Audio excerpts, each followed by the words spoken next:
Good afternoon. I've come for another walk. I'm on the banks of the River Forth. Let me show you. Up there is a place called Bowness if you keep walking up here. This is the River Forth here. On the other side of the river over there you've got Rosyth Port. There are the bridges as well in the distance. The new bridge at the front, I think that's the Queen Elizabeth Bridge, and the old one at the back. And then just in the foreground to the right you've got Blackness Castle, and there's a little harbour port here, the Blackwater. Also over here we've got a coo. They're called cows in England, but up here they call them coos. Hello! Hello, coo. Hello. Looks like a little calf, that. It's nice and fluffy. Anyway, I've just come for another walk again before going back to my hotel. Another busy day. But it's good to get out, isn't it? Stretch your legs. It's a bit windy here. Hopefully the microphone's picking me up okay. I've got my muff on my mic, so hopefully that's all right. But I've just had a right old laugh coming back. I was listening to James O'Brien on LBC this morning. Now, I listen to him quite a bit, and when you listen on the app, it kind of pauses where you're up to. So I went and did a job this afternoon and come back and it started playing again. But of course we've got, hello, we've got Trump arriving this morning. And basically I was listening back to O'Brien there on the radio. Big fan of James O'Brien's. A lot of time for his kind of radio. I love radio. But somebody said to him, you've got to commentate on Trump's helicopter landing at Windsor Castle this afternoon. Just after lunchtime, I suspect it was. And he's like, what? And then for the next probably half an hour, I just heard him. The only way I could describe it, it's something that Alan Partridge would do whilst commentating, and it had me howling on a couple of occasions because he very much did it deadpan. He's not a fan of Trump at all, but he did it very deadpan, and it was witty, it was dull, it was, as I say, very much like Alan Partridge, and it was funny. So if you get the chance, go and have a listen to it on YouTube. I'm going to watch it back because it's sort of comedy gold. He would I think he introduced Trump when Trump finally came out, because again he was just talking about lots of nothingness, because there's lots of nothingness going on apart from all the pomp and the pageantry. For Trump's second state visit, they've gone overboard with it a little bit by the sounds of things.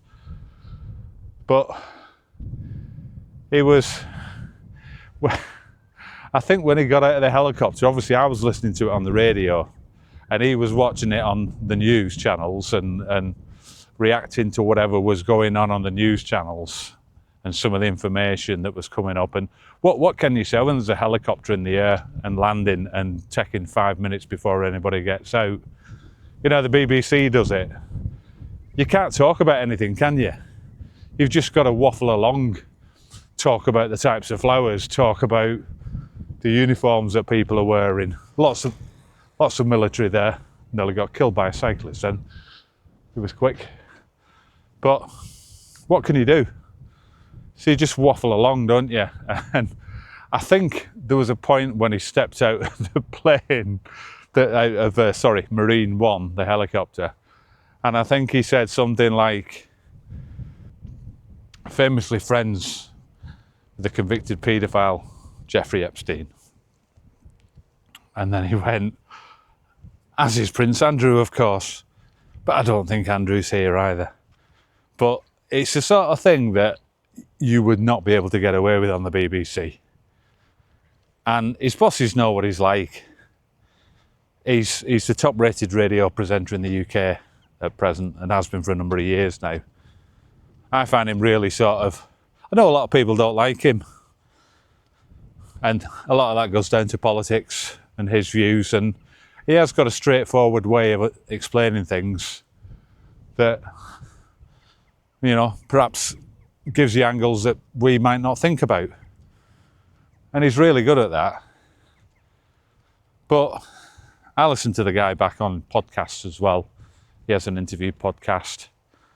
I sometimes listen back to his radio show on Catch Up. It's probably the only show that I do that for.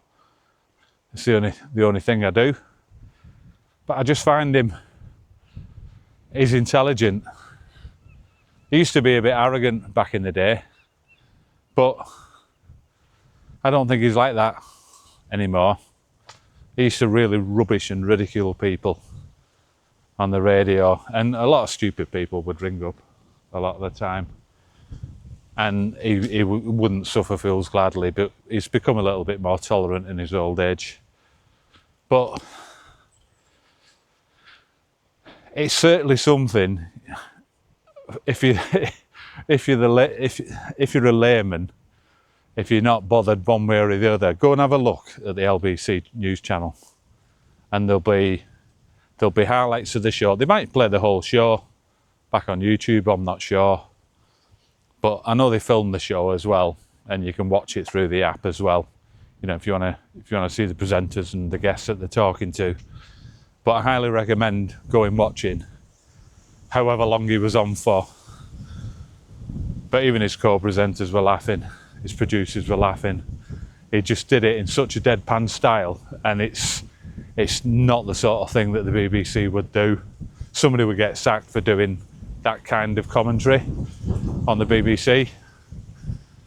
But I think James O'Brien's one of those people, like you say, he divides people. I think he's pretty intelligent. I can get when he's winding people up. But a lot of people don't like him because he does speak the truth, and he picks through a lot of what he explains what people don't understand. And if you're not going to understand it, it's because you don't want to understand it. So which is why he falls out with people who are pro-Brexit, pro-Farage and all that lot. Again, touching on politics only briefly there. But he is a really, really good radio presenter. And if you haven't heard of him, look him up. Download the Global app, the Global Player app, and you get all the LBC presenters. But it's a little bit more partisan on there. They can say a little bit more about what they believe. It's not the BBC, so they're not being filtered. They're not having to watch what they say every 2 minutes. But I think it's probably some of the best TV. If you catch it on YouTube, and I don't know when it's going to be out, but it'll be clipped, and it'll be getting many, many views. I know it will, because he does. But it's one of those really funny moments where I'm even going to show the missus when I get home at the weekend. I think she'll find it funny as well. I mean, there's only so much you talk. There's only so many ways you can describe a horse that's just stood there doing nothing. But he's got a funny way of doing it. Anyway, just changing. It just seems like I've turned into the James O'Brien fan club all of a sudden. Maybe it is that. But maybe that is one thought for the day. Go and listen. Go and have a listen. You hear a lot more. You hear a lot more of both sides of a story when you listen to LBC. Some shows are different. They have Tory-leaning columnists. They have Liberal. They have Reform-leading columnists and presenters. But you get a big spectrum of all different views. And I quite like that. That's what it's all about, isn't it? You're supposed to hear a little bit of everything. But go and give it a listen anyway. Go and give it a watch. James O'Brien describing Trump's arrival. Thank you very much for that. We'll see you soon. Bye-bye.